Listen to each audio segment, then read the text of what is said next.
В Индонезии в субботу посетили в Куала-Лумпуре одну из подозреваемых в убийстве Ким Чен Нама, сводного брата северокорейского лидера Ким Чен Ына. По их словам, Сити Айша рассказала, как получила от неизвестных бутылочку с веществом, похожим на детское масло, и 400 малазийских рингитов, это чуть больше 5000 рублей. Ее попросили нанести вещество на лицо Ким Чен Нама, сказав, что это розыгрыш для телешоу.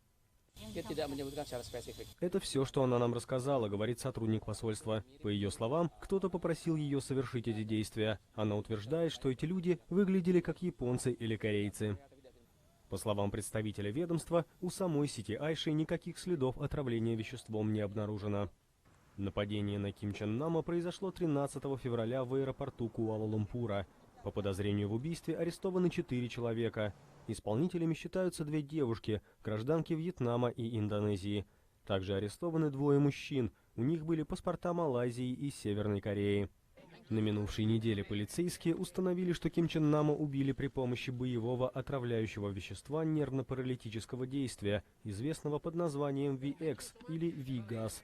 Это один из самых токсичных агентов, применяемых в химическом оружии.